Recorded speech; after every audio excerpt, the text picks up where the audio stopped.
What makes up the monthly car payment? Right. What were some of those things that were going to go into that bucket of the cost to figure out what kind of car you can afford? You mean price range or?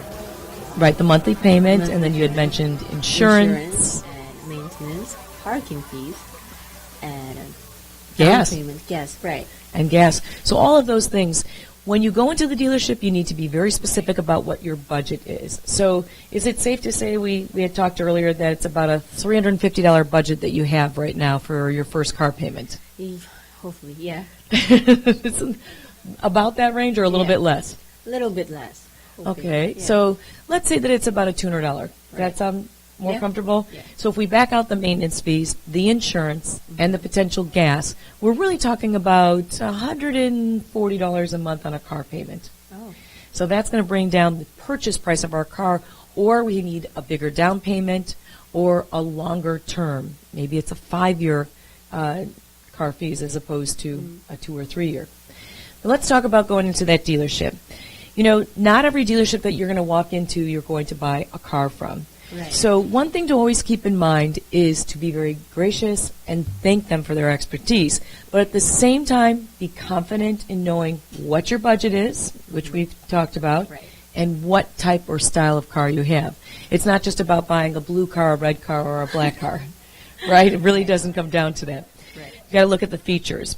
One other thing is when you go in and you know that specific price point is to always do the 24-hour rule. Any idea what that 24-hour rule may be, Esther? It's like cancellation policy or heads up that I'll be coming in your shop in next 24 hours? Well, or after 24 4 hours. Never go in and buy on the impulse. Oh. Always wait 24 hours. It's a great rule for just about any large purchase that you make, is the 24-hour rule. So once you really are set on that car, there is something you should never do is really let them know you're set on that specific car. Take a step back, be confident, be calm, and give yourself 24 hours before you make that purchase decision. Good to know. From that point, always again, thank them for their help and expertise, and know that you're not obligated to buy from the first dealer you talk to. A lot of times they'll spend an hour going through the features and how you can finance it.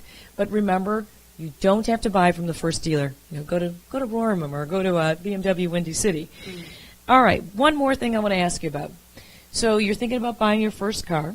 Yes. You've got the car payment figured out. Right. What do you think about gas prices?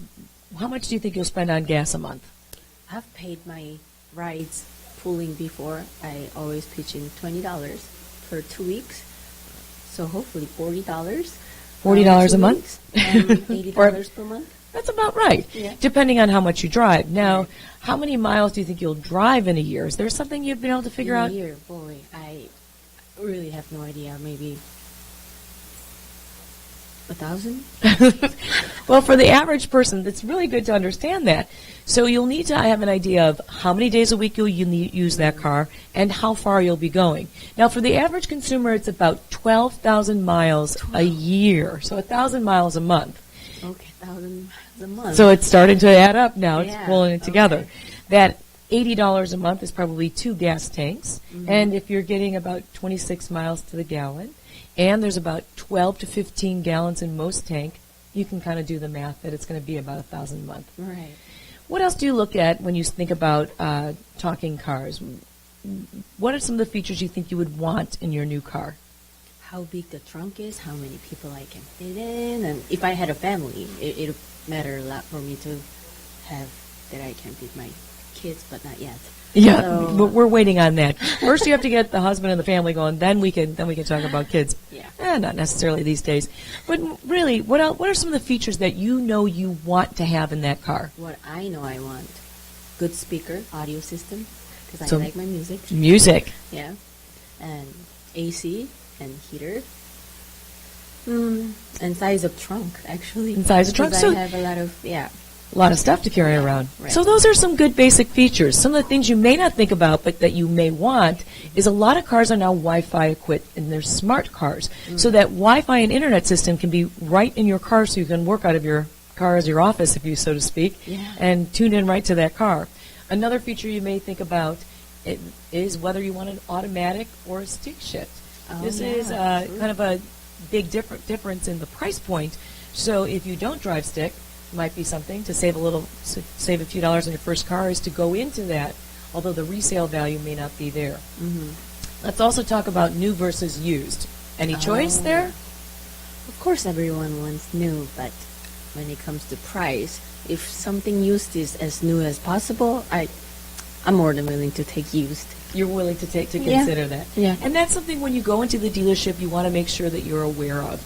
Know if a new car is definitely on your list and the best time to buy a car. Any ideas? Summer? I just took a wild guess. Well, actually, the best time to buy a car is when you have the money to. And the second best time to buy a car is towards the end of the year when the new models are coming in late fall. You'll get the best deal on still that same year and may even save a few dollars because they're trying to change the inventory into the new 2018. So a 2017 car is best bought in the fall. So keep those in mind. Another little tip, the end of the month is always a great time for sales because that's when quotas and numbers need to be filled. So if you can hold out, wait till the last days of the month, and that's when you'll see your best deal as well. Now, Esty, I know you've gone through a lot of ideas and decision making and stuff. When you're thinking about that new car purchase, is there anything now that you're going to think a little differently about? Maybe I'll wait until next fall then, because I was just so excited that, okay, I have somewhere else to go and I have my paycheck. I'm just going to go into dealer shop and just purchase, but 24-hour. And next fall, probably new and better cars are coming out, and maybe cars that are expensive now are going to be a little cheaper. Maybe I'll wait. That's exactly right. That's a great idea. Yeah. Esty, I thank you so much for being on. Tell me one last question. Car maintenance. What do you know about car maintenance at this point in your life? You've never owned a car. Right. What are some of the things that you've kind of heard about car maintenance? Coffee cups? I don't know. I really don't know. So some of the key things on car maintenance, which we'll get from our other guests coming up soon, are changing the oil, Okay. and that's going to be about every 6,000 miles. So that's something when we talk Oh. about maintenance. Any idea what the average cost for changing the oil might be? $50? That's a pretty good guess, anywhere between $20 and $60. But it is something that you can learn to do yourself. It's just a lot less time consuming if you just drive in and take that 15 minutes. Another thing you'll need to do is rotate the tires. Any idea on the cost of that? Tires are heavy, so I would assume it'll be more expensive, like 200. Well, not exactly. No? Rotating those tires is not as expensive as you might think. Changing the oil is actually more expensive. But a lot of times you can get the oil changed and the tires rotated and all your fluids checked, which needs to be done as well, right in that maintenance update. Tire pressure. Any idea? As tight as possible? Well, on As the tire firm as pressure, possible. you should check that every time you fill up the car. So when you're in the gas station, there are air pumps at most stations or just a little tire gauge.